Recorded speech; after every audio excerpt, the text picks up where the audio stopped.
Bai,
Lectura del segundo libro de los Profetas. En aquellos días, Judas, príncipe de Israel, hizo una colecta y envió a Jerusalén 2000 dracmas de plata para que ofreciesen un sacrificio por los pecados de los caídos, obrando juzgar un último método, pensando en la resurrección. Si no hubiera esperado la resurrección de los caídos, habría sido muy ridículo rezar por los muertos, pues veía que a los que habían muerto piadosamente les estaba reservado un magnífico premio. Es una idea piadosa y santa rezar por los difuntos para que sean liberados del pecado. Amad.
Señor esté con vosotros.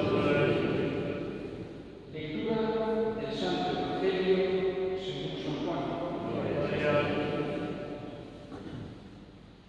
Cuando llegó Jesús a Betania, Lázaro llevaba ya 4 días enterrado. Betania distaba poco de Jerusalén, unos 3 kilómetros, y muchos judíos habían ido a ver a Marta y a María para darles el pésame por su hermana. Cuando Marta se enteró de que llegaba Jesús, salió a su encuentro, y mientras María se quedaba en casa. Y dijo Marta a Jesús: Señor, si hubieras estado aquí, no habría muerto mi hermana, pero aún ahora sé que todo lo que pidas a Dios, Dios te lo concederá. Jesús le dijo: tu hermano resucitará. Marta respondió: sé que resucitará en la resurrección del último día. Jesús le dice: yo soy la resurrección y la vida. El que cree en mí, aunque haya muerto, vivirá. Y el que está vivo y cree en mí, no morirá para siempre. ¿Crees esto? Ella le contestó: sí, Señor, yo creo que tú eres el Mesías, el Hijo de Dios, el que tenía que venir al mundo. Palabra del Señor. Gloria a Dios.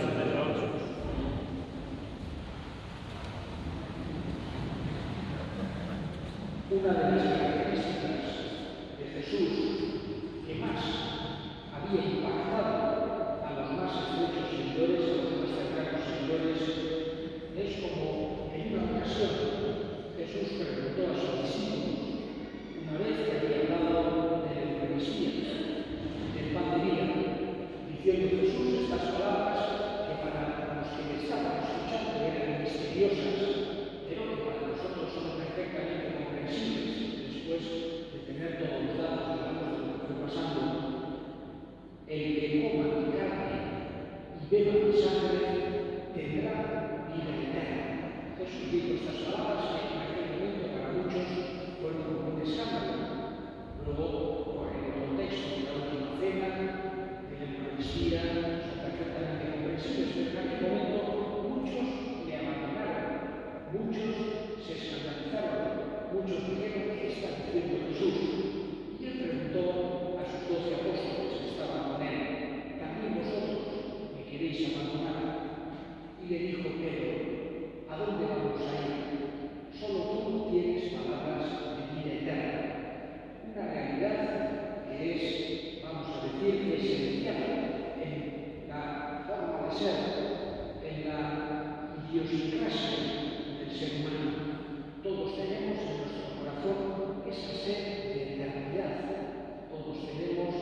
etcétera, cuando muere Lázaro, le dice a tu hermano, resucitará.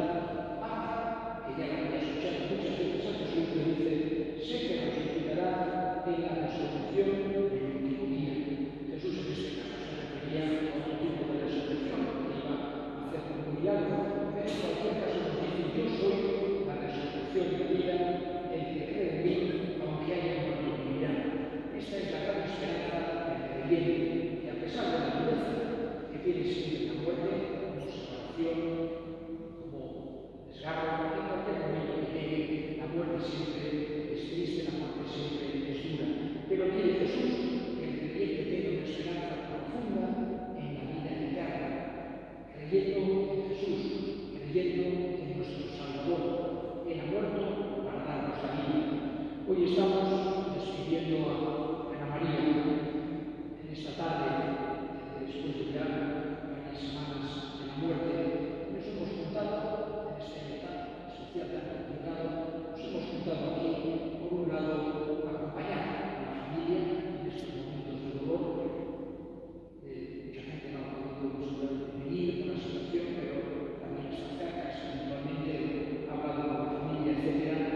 Por otro lado, para despedirle a ella, a María, con todo cariño, en este día de hoy, homenajeándole también, agradeciéndole todo de la vida y rezando a Dios por el su alma, con una confianza enorme en que la bondad y la misericordia de Dios la habrán acogido en el cielo. Ana María nació en Venezuela, cuando los padres se han venido de Badajoz a trabajar aquí, y luego vivió tantos años aquí en Leiza, y aquí en este pueblo que ha vivido tantos años estamos despidiéndole, estamos rezando por ella. Disfrutaba especialmente del taller, trabajando con Pablo y con Gandhi, con Maite Loncho, Stichu, con Mila, con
Senideok, egin dezagun otoin guztiok batean eliza osoaren Maria Jakoik hori eskaintzerakoak.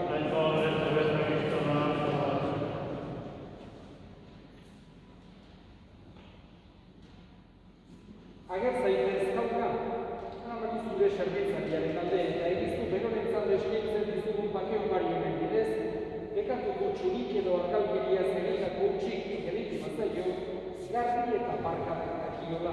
Kristo gure jaunaren bitartez. Amen.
Zuentzat eta askorentzat pekatuak barkatzeko isuriko dena.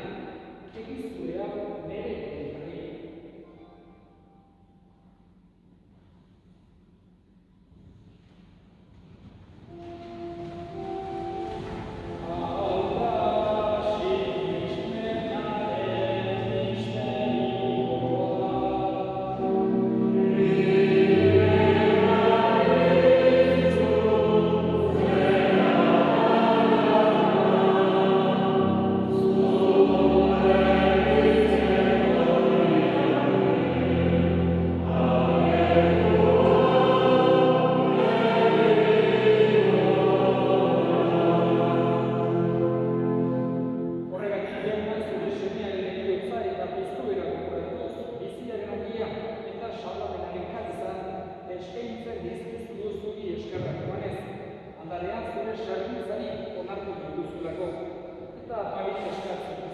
Kristoren gorputz odonak hartzen ditugunok, Espiritu Santuak bat egin baitzala.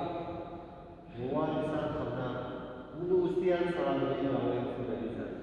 Eramazu maitasun osora Frantzisko gure eta santuarekin, Frantzisko gure hartzaiarekin, eta gizizon guztiekin batean. Gogoan izan jauna, bizikletxaren berean gure sekretak, Anamari eta Bertak guztiak, antzatzu zete horri egin argitu. Erruki izakizituko arren guztiarekiko zizaren itxik dezagun. Amaikoaren amabadiak batzuarekin, beresena, Jose Santuarekin. Apostol Santuarekin, eta gizar guztietan zinebizkeitzan diren Santuarekin. Haiekin batean beren zaitzaun, Jesucristo zure zeilearen bitan.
Betiko zorionaren itxaropenean Jesucristo gure salbatzailea noiz etorriko den zain gaudela.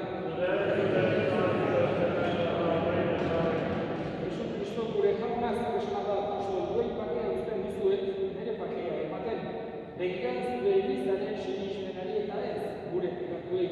Eta zure gogoa den bezala, emaiozu Elizari pakea, eman batasuna, errege bizela izera, gizaldi eta gizaldietan. Jaunaren pakea beti zuekin. Eta eskurik eman den, emaiozu pakea ekarri.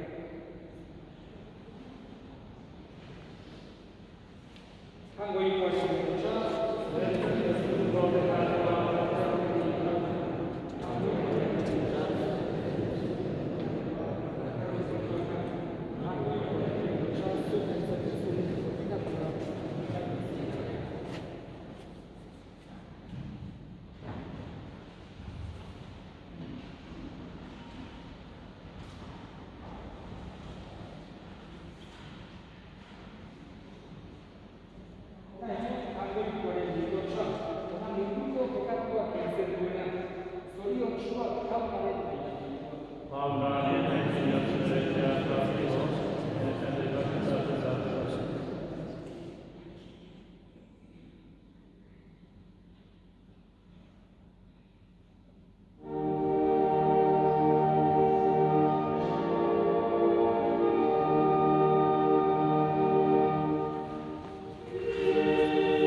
hartuz, zorrak duk ere gure zortunei markatzen gurez gero.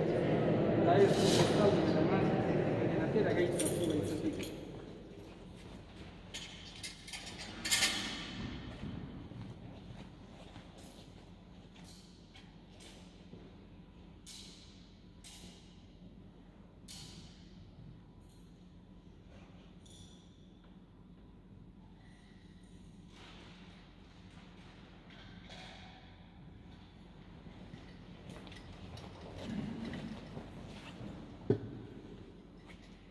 Jainko ahal guztiuna, zuri otoitzen egiten dugu, mundu ondatik joan zaigu, nahi zuren servizioarentzat. Sakrifizioen bidez garbitu